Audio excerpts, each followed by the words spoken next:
हरे कृष्णा, जय श्री हरि। ओम नमः शिवाय। प्रिय भक्तजनों, आज बृहस्पतिवार के दिन आप बृहस्पति देव की बड़ी ही दुर्लभ कथा सुनेंगे। इस कथा को सुनने से भक्तों की सभी मनोकामनाएं भगवान बृहस्पति देव की कृपा से पूर्ण हो जाती हैं। तो आइए बड़ी ही श्रद्धा और प्रसन्न चित्त मन से इस कथा को सुनते हैं। भारतवर्ष में एक प्रतापी और दानी राजा राज्य करता था। वह नित्य गरीबों और ब्राह्मणों की सहायता करता था। यह बात उसकी रानी को अच्छी नहीं लगती थी। वह न ही गरीबों को दान देती, न ही भगवान का पूजन करती थी और राजा को भी दान देने से मना किया करती थी। एक दिन राजा शिकार खेलने वन को गए हुए थे, तो रानी महल में अकेली थी। उसी समय बृहस्पति देव साधु वेश में राजा के महल में भिक्षा लेने के लिए गए और भिक्षा मांगी, तो रानी ने भिक्षा देने से इनकार कर दिया और कहा, हे साधु महाराज, मैं तो दान पुण्य से तंग आ गई हूँ। मेरा पति सारा धन लुटाते रहते हैं। मेरी इच्छा है कि हमारा धन नष्ट हो जाए, फिर न रहेगा बांस, न बजेगी बांसुरी। साधु ने कहा, देवी तुम तो बड़ी विचित्र हो। धन संतान तो सभी चाहते हैं, पुत्र और लक्ष्मी तो पापी के घर भी होने चाहिए। यदि तुम्हारे पास अधिक धन है तो भूखों को भोजन दो, प्यासों के लिए प्याऊ बनवाओ, मुसाफिरों के लिए धर्मशालाएं खुलवाओ। जो निर्धन अपनी कुंवारी कन्याओं का विवाह नहीं कर सकते, उनका विवाह करा दो। ऐसे और कई काम हैं जिनके करने से तुम्हारा यश लोक और परलोक में फैलेगा। परंतु रानी पर उपदेश का कोई प्रभाव नहीं पड़ा। वह बोली, महाराज आप मुझे कुछ न समझाएं, मैं ऐसा धन नहीं चाहती जो हर जगह बांटती फिरूं। साधु ने उत्तर दिया, यदि तुम्हारी ऐसी इच्छा है तो तथास्तु। तुम ऐसा करना कि बृहस्पतिवार को घर लीपकर पीली मिट्टी से अपना सिर धोकर स्नान करना, भट्टी चढ़ाकर कपड़े धोना। ऐसा करने से आपका सारा धन नष्ट हो जाएगा। इतना कहकर वह साधु महाराज वहाँ से आलोप हो गए और साधु के अनुसार कही बातों को पूरा करते हुए रानी को केवल 3 बृहस्पतिवार ही बीते थे कि उसकी समस्त धन संपत्ति नष्ट हो गई। भोजन के लिए राजा का परिवार तरसने लगा। तब एक दिन राजा ने रानी से बोला कि हे रानी, तुम यहीं रहो, मैं दूसरे देश को जाता हूँ, क्योंकि यहाँ पर सभी लोग मुझे जानते हैं, इसलिए मैं कोई छोटा कार्य नहीं कर सकता। ऐसा कहकर राजा परदेश चला गया। वह जंगल से लकड़ी काट कर लाता और शहर में बेचता था। इस तरह वह अपना जीवन व्यतीत करने लगा। इधर राजा के परदेश जाते ही रानी और दासी दुखी रहने लगी। एक बार जब रानी और दासी को 7 दिन तक बिना भोजन के रहना पड़ा, तो रानी ने अपनी दासी से कहा, हे दासी, पास ही के नगर में मेरी बहन रहती है, वह बड़ी धनवान है। तू उसके पास जा और कुछ लेकर आ, ताकि थोड़ा बहुत गुजार बसर हो सके। रानी दासी की बहन के पास गई।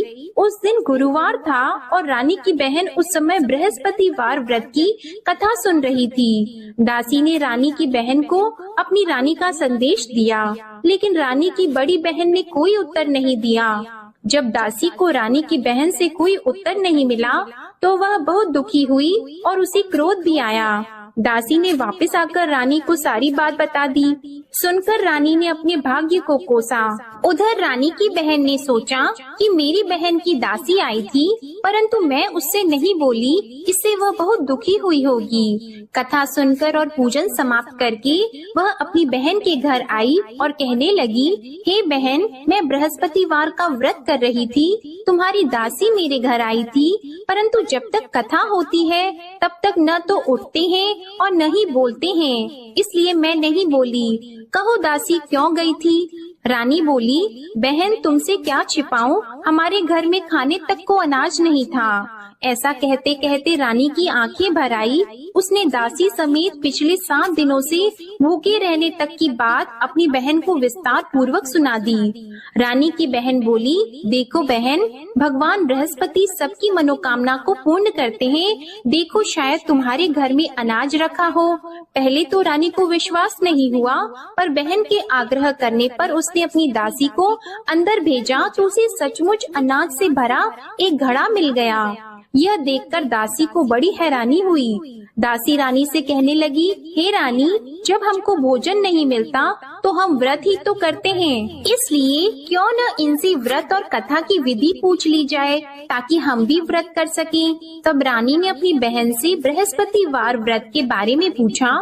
उसकी बहन ने बताया, बृहस्पतिवार के व्रत में चने की दाल और मुनक्का से विष्णु भगवान का केले की जड़ में पूजन करें तथा दीपक जलाएं, व्रत कथा सुने और पीला भोजन ही करें। इससे बृहस्पति देव प्रसन्न होते हैं। और व्रत और पूजन विधि बताकर रानी की बहन अपने घर को लौट गई। 7 दिन के बाद जब गुरुवार आया तो रानी और दासी ने व्रत रखा। घुड़साल में जाकर चना और गुड़ लेकर आई, फिर उससे केले की जड़ तथा विष्णु भगवान का पूजन किया। अब पीला भोजन कहाँ से आए, इस बात को लेकर दोनों बहुत दुखी थी। क्योंकि उन्होंने व्रत रखा था, इसलिए बृहस्पति देव उनसे प्रसन्न थे। इसलिए वे एक साधारण व्यक्ति का रूप धारण करके 2 थालों में सुंदर पीला भोजन दासी को दे गए। भोजन पाकर दासी बहुत प्रसन्न हुई और फिर रानी के साथ मिलकर भोजन ग्रहण किया। उसके बाद वे सभी गुरुवार को व्रत और पूजन करने लगी। बृहस्पति भगवान की कृपा से उनके पास फिर से धन संपत्ति आ गई, परंतु रानी फिर से पहले की तरह आलस्य करने लगी। तब दासी बोली, देखो रानी, तुम पहले भी इस प्रकार आलस्य करती थी, तुम्हें धन रखने में कष्ट होता था, इस कारण सभी धन नष्ट हो गया, और अब जब भगवान बृहस्पति की कृपा से धन मिला है तो तुम्हें फिर से आलस्य होता है। रानी को समझाते हुए दासी कहती है कि बड़ी मुसीबतों के बाद हमने यह धन पाया है, इसलिए हमें दान पुण्य करना चाहिए, भूखे मनुष्यों को भोजन कराना चाहिए और धन को शुभ कार्यों में खर्च करना चाहिए, जिससे तुम्हारे कुल का यश बढ़ेगा, स्वर्ग की प्राप्ति होगी और पितृ प्रसन्न होंगे। दासी की बात मानकर रानी अपना धन शुभ कार्यों में खर्च करने लगी, जिससे पूरे नगर में उसका यश फैलने लगा। उधर एक दिन राजा दुखी होकर जंगल में एक पेड़ के नीचे आसन जमाकर बैठ गया। वह अपनी दशा को याद करके व्याकुल होने लगा। बृहस्पतिवार का दिन था। एकाएक उसने देखा कि निर्जन वन में एक साधु प्रकट हुए। वह साधु वेश में स्वयं बृहस्पति देवता थे।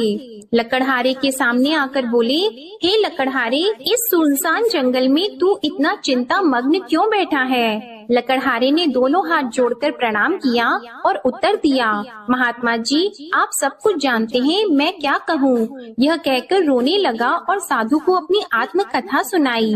महात्मा जी ने कहा, तुम्हारी स्त्री ने बृहस्पतिवार के दिन बृहस्पति भगवान का निरादर किया है, जिसके कारण रुष्ट होकर उन्होंने तुम्हारी यह दशा कर दी। अब तुम चिंता को दूर करके मेरे कहने पर चलो तो तुम्हारे सब कष्ट दूर हो जाएंगे और भगवान पहले से भी अधिक संपत्ति देंगे। तुम बृहस्पति के दिन कथा किया करो, 2 पैसे के चने मुनक्का लाकर उसका प्रसाद बनाओ और शुद्ध जल से लोटे में शक्कर मिलाकर अमृत तैयार करो।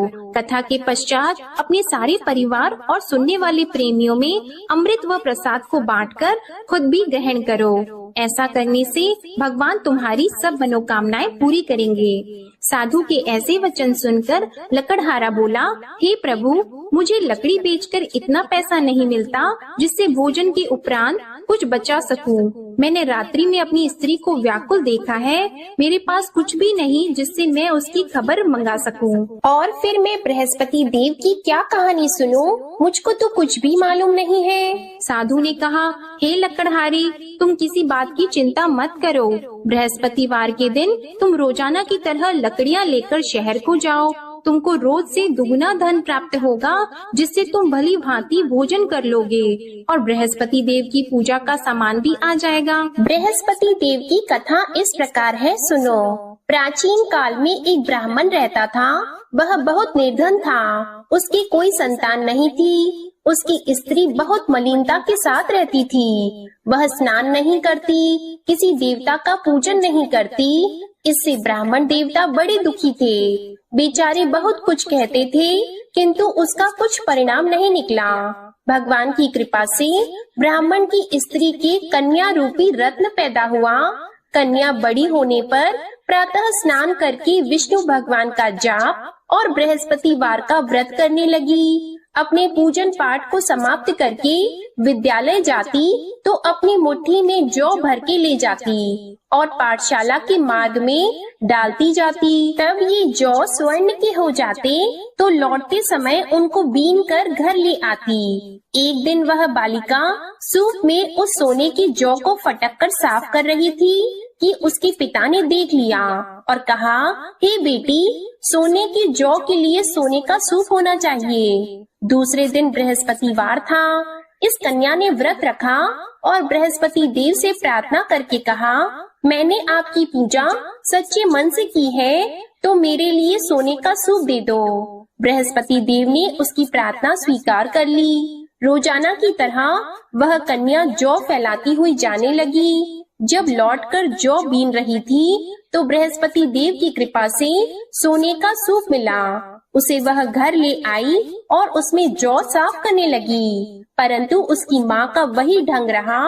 एक दिन की बात है कि वह कन्या सोने के सूप में जौ साफ कर रही थी। उस समय उस शहर का राजपुत्र वहाँ से होकर निकला। इस कन्या के रूप और कार्य को देखकर मोहित हो गया और अपने घर आकर भोजन और जल त्याग कर उदास होकर लेट गया। राजा को इस बात का पता लगा तो अपने प्रधानमंत्री के साथ उसके पास गए और बोले, हे बेटा, तुम्हें किस बात का कष्ट है? किसी ने तुम्हारा अपमान किया है अथवा और कोई कारण हो सो कहो, मैं वही कार्य करूँगा जिससे तुम्हें प्रसन्नता हो। अपने पिता की राजकुमार ने बातें सुनी तो वह बोला, मुझे आपकी कृपा से किसी बात का दुख नहीं है। किसी ने मेरा अपमान नहीं किया है, परंतु मैं उस लड़की से विवाह करना चाहता हूँ जो सोने के सूप में जौ साफ कर रही थी। यह सुनकर राजा आश्चर्य में पड़ गया और बोला, हे बेटा, इस तरह की कन्या का पता तुम ही लगाओ, मैं उसके साथ तेरा विवाह अवश्य ही करवा दूंगा। राजकुमार ने उस लड़की के घर का पता बताया। तब मंत्री उस लड़की के घर गए और ब्राह्मण देवता को सभी हाल बताया। ब्राह्मण देवता राजकुमार के साथ अपनी कन्या का विवाह करने के लिए तैयार हो गए तथा विधि विधान के अनुसार ब्राह्मण की कन्या का विवाह राजकुमार के साथ हो गया। कन्या के घर से जाते ही पहले की भांति उस ब्राह्मण देवता के घर में गरीबी का निवास हो गया। अब भोजन के लिए भी अन्न बड़ी मुश्किल से मिलता था। एक दिन दुखी होकर ब्राह्मण देवता अपनी पुत्री के पास गए। बेटी ने पिता की दुखी अवस्था को देखा और अपनी माँ का हाल पूछा। तब ब्राह्मण ने भी सभी हाल कहा। कन्या ने बहुत सा धन देकर अपने पिता को विदा कर दिया। इस तरह ब्राह्मण का कुछ समय सुख पूर्वक व्यतीत हुआ। कुछ दिन के बाद फिर वही हाल हो गया। ब्राह्मण फिर अपनी कन्या के यहाँ गया और सारा हाल कहा तो लड़की बोली, हे पिताजी, आप माताजी को यहाँ ले आओ, मैं उन्हें विधि बता दूंगी जिससे उनकी गरीबी दूर हो जाए। वह ब्राह्मण देवता अपनी स्त्री को साथ लेकर पहुँचे तो अपनी माँ को समझाने लगी कि हे माँ, तुम प्रातः काल प्रथम स्नान आदि करके विष्णु भगवान का पूजन करो तो सब दरिद्रता दूर हो जाएगी। परंतु उसकी माँ ने एक भी बात नहीं मानी और प्रातः काल उठकर अपनी पुत्री के बच्चों की जूठन को खा लिया। इससे उसकी पुत्री को भी बहुत गुस्सा आया। उसने एक रात को एक कोठरी से सारा सामान निकाल दिया और अपनी माँ को उसमें बंद कर दिया। प्रातः उसमें से उसे निकाला तो स्नान आदि करा के पूजा पाठ करवाया तो उसकी माँ की बुद्धि ठीक हो गई। इसके बाद वह नियम से पूजा पाठ करती और प्रत्येक बृहस्पतिवार को व्रत रखने लगी। इस व्रत के प्रभाव से उसकी माता और पिता बहुत ही धनवान और पुत्रवान हो गए और बृहस्पति देवता के प्रभाव से इस लोक के सुख को भोगकर अंत में स्वर्ग को प्राप्त हुए। इस तरह कहानी कहकर साधु देवता वहाँ से अंतर्ध्यान हो गए। धीरे धीरे समय व्यतीत होने पर फिर वही बृहस्पतिवार का दिन आया। लकड़हारा जंगल से लकड़ी काटकर किसी शहर में बेचने गया। उसे उस दिन और दिन से अधिक पैसा मिला। राजा ने चना गुड़ आदि लाकर गुरुवार का व्रत किया। उस दिन से उसके सभी क्लेश दूर हो गए। परंतु जब दोबारा गुरुवार का दिन आया तो बृहस्पतिवार का व्रत करना भूल गया। इस कारण बृहस्पति भगवान नाराज हो गए। उस दिन उस नगर के राजा ने विशाल यज्ञ का आयोजन किया था तथा शहर में ये घोषणा करा दी कि कोई भी मनुष्य अपने घर में भोजन न बनवाए, न आग जलाए। समस्त जनता मेरे यहाँ भोजन करने आए। इस आज्ञा को जो न मानेगा उसे फांसी की सजा दी जाएगी। इस तरह की घोषणा संपूर्ण नगर में करवा दी गई। राजा की आज्ञा के अनुसार शहर के सभी लोग भोजन करने गए, लेकिन लकड़हारा कुछ देर से पहुँचा, इसलिए राजा उसको अपने साथ घर लेके गए और ले जाकर भोजन करा रहे थे तो रानी की दृष्टि उस खूंटी पर पड़ी जिस पर उसका हार लटका हुआ था। वह वहाँ पर दिखाई नहीं दिया। रानी ने निश्चय किया कि मेरा हार इस मनुष्य ने चुरा लिया है। उसी समय सिपाहियों को बुलाकर उसको कारागार में डलवा दिया। जब लकड़हारा कारागार में पड़ गया और बहुत दुखी होकर विचार करने लगा कि न जाने कौन से पूर्व जन्म के कर्म से मुझे यह दुख प्राप्त हुआ है, और उसी साधु को याद करने लगा जो कि जंगल में मिला था। उसी समय तत्काल बृहस्पति देव साधु के रूप में प्रकट हुए और उसकी दशा को देखकर कहने लगे, अरे मूर्ख, तूने बृहस्पति देव की कथा नहीं करी, इस कारण तुझे दुख प्राप्त हुआ है। अब चिंता मत कर, बृहस्पतिवार के दिन कारागार के दरवाजे पर 4 पैसे पड़े मिलेंगे, उनसे तू बृहस्पति देव की पूजा करना, तेरे सभी कष्ट दूर हो जाएंगे। बृहस्पतिवार के दिन उसे 4 पैसे मिले। लकड़हारे ने कथा कही। उसी रात्रि को बृहस्पति देव ने उस नगर के राजा को स्वप्न में कहा, हे राजा, तुमने जिस आदमी को कारागार में बंद कर दिया है वह निर्दोष है, वह राजा है, उसे छोड़ देना। रानी का हार उसी खूंटी पर लटका है, अगर तू ऐसा नहीं करेगा तो मैं तेरे राज्य को नष्ट कर दूंगा। इस तरह रात्रि के स्वप्न को देखकर राजा प्रातः काल उठा और खूंटी पर हार देखकर लकड़हारे को बुलाकर क्षमा मांगी और लकड़हारे को योग्य सुंदर वस्त्र आभूषण देकर विदा कर दिया। बृहस्पति देव की आज्ञा के अनुसार लकड़हारा अपने नगर को चल दिया। राजा जब अपने नगर के निकट पहुंचा तो उसे बड़ा आश्चर्य हुआ। नगर में पहले से अधिक बाग, तालाब, कुएं तथा बहुत सी धर्मशाला, मंदिर आदि बन गई हैं। राजा ने पूछा, यह किसका बाग और धर्मशाला है?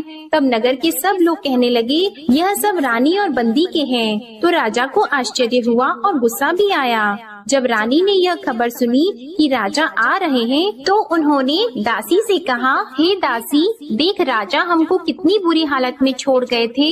हमारी ऐसी हालत देखकर वह लौट न जाएं, इसलिए तू दरवाजे पर खड़ी हो जा। आज्ञा के अनुसार दासी दरवाजे पर खड़ी हो गई। राजा आए तो उन्हें अपने साथ लेकर आई। तब राजा ने क्रोध करके अपनी रानी से पूछा कि यह धन तुम्हें कैसे प्राप्त हुआ है? तब उन्होंने कहा, हमें यह सब धन बृहस्पति देव के इस व्रत के प्रभाव से प्राप्त हुआ है। राजा ने निश्चय किया कि 7 रोज बाद तो सभी बृहस्पति देव का पूजन करते हैं, परंतु मैं प्रतिदिन दिन में 3 बार कहानी और रोज व्रत किया करूँगा। अब हर समय राजा के दुपट्टे में चने की दाल बंदी रहती और दिन में 3 बार कहानी कहते। एक रोज राजा ने विचार किया कि चलो अपनी बहन के यहाँ हो आवे।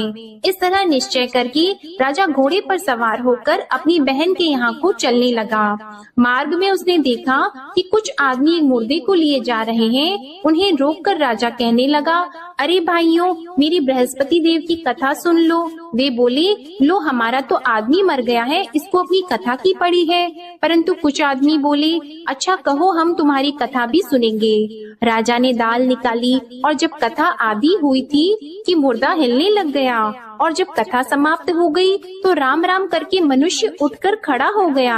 आगे मार्ग में उसे किसान खेत में हल चलाता मिला तो राजा ने उसे देखकर बोला, अरे भैया, तुम मेरी बृहस्पतिवार की कथा सुन लो। किसान बोला, जब तक मैं तेरी कथा सुनूंगा तब तक 4 हरैया जोत लूंगा। जा अपनी कथा किसी और को सुनाना। इस तरह राजा आगे चलने लगा। राजा के हटते ही बैल पछाड़ खाकर गिर गए और किसान के पेट में बड़ी जोर का दर्द होने लगा। उस समय उसकी माँ रोटी लेकर आई और उसने जब यह देखा तो अपने पुत्र से सब हाल पूछा और बेटे ने सभी हाल कह दिया। तो बुढ़िया दौड़ी दौड़ी उस घुड़सवार के पास गई और उससे बोली कि मैं तेरी कथा सुनूंगी, तू अपनी कथा मेरे खेत पर चलकर ही कहना। राजा ने बुढ़िया के खेत पर जाकर कथा कही, जिसके सुनते ही वह बैल उठकर खड़े हुए तथा किसान के पेट का दर्द भी बंद हो गया। राजा अपनी बहन के घर पहुंचा। बहन ने भाई की खूब मेहमानी की। दूसरे रोज प्रातः काल राजा जगा तो वह देखने लगा कि सब लोग भोजन कर रहे हैं। राजा ने अपनी बहन से कहा, ऐसा कोई मनुष्य है जिसने भोजन नहीं किया हो? मेरे बृहस्पतिवार की कथा सुन ले। बहन बोली, हे भैया, यह देश ऐसा है कि पहले यहाँ लोग भोजन करते हैं, बाद में अन्य काम करते हैं। अगर कोई पड़ोस में हो तो देख आऊं। वह ऐसा कहकर देखने चली गई, परंतु उसे कोई ऐसा व्यक्ति नहीं मिला जिसने भोजन न किया हो। अतः वह एक कुम्हार के घर गई जिसका लड़का बीमार था। उसे मालूम हुआ कि उनके यहाँ 3 रोज से किसी ने भोजन नहीं किया है। रानी ने अपने भाई की कथा सुनने के लिए कुम्हार से कहा। वह तैयार हो गया। राजा ने जाकर बृहस्पतिवार की कथा कही, जिसको सुनकर उसका लड़का ठीक हो गया। अब तो राजा की प्रशंसा होने लगी। एक रोज राजा ने अपनी बहन से कहा कि हे बहन, हम अपने घर को जाएंगे, तुम भी तैयार हो जाओ। राजा की बहन ने अपनी सास से कहा तो सास ने कहा, हाँ चली जा, परंतु अपने लड़कों को मत ले जाना, क्योंकि तेरे भाई की कोई औलाद नहीं है। बहन ने अपने भैया से कहा, हे भैया, मैं तो चलूंगी पर कोई बालक नहीं चलेगा। तो राजा बोला, जब कोई बालक नहीं चलेगा तब तुम ही क्या करोगी? बड़े दुखी मन से राजा अपने नगर को लौट आया। राजा ने अपनी रानी से कहा, हम निर्वंशी हैं, हमारा मुंह देखने का धर्म नहीं है और कुछ भोजन आदि नहीं किया है। रानी बोली, हे प्रभु, बृहस्पति देव ने हमें सब कुछ दिया है, वह हमें औलाद अवश्य देंगे। उसी रात को बृहस्पति देव ने राजा से स्वप्न में कहा, हे राजा उठो, सभी सोच त्याग दो, तेरी रानी गर्भ से है। राजा को यह बात सुनकर बड़ी खुशी हुई। 9वें महीने में उसके गर्भ से एक सुंदर पुत्र पैदा हुआ।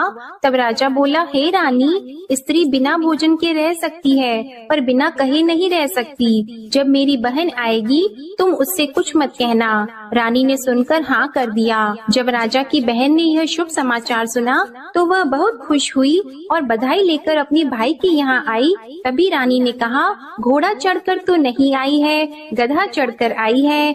राजा की बहन बोली, भाभी, मैं इस प्रकार न कहती तो तुम्हें औलाद कैसे मिलती? बृहस्पति देव ऐसे ही हैं, जैसी जिसके मन में कामनाएं हैं सभी को पूर्ण करते हैं। जो सद्भावना पूर्वक बृहस्पतिवार का व्रत करता है एवं कथा पढ़ता है अथवा सुनता है, दूसरों को सुनाता है, बृहस्पति देव उनकी सभी मनोकामनाएं पूर्ण करते हैं। बृहस्पति देव उनकी सदैव रक्षा करते हैं।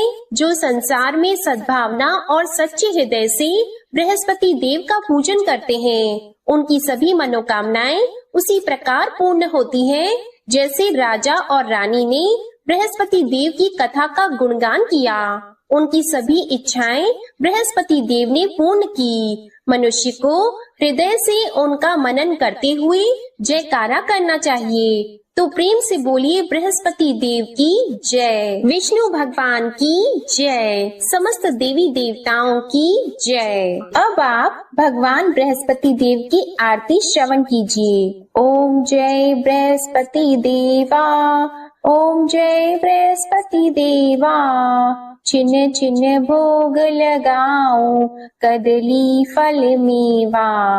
ओम जय बृहस्पति देवा, तुम पूर्ण परमात्मा, तुम अंतर्यामी, जगत पिता जगदीश्वर, तुम सबके स्वामी। ओम जय बृहस्पति देवा, चरणामृत निज निर्मल, सब पातक हरता, सकल मनोरथ दायक, कृपा करो भरता।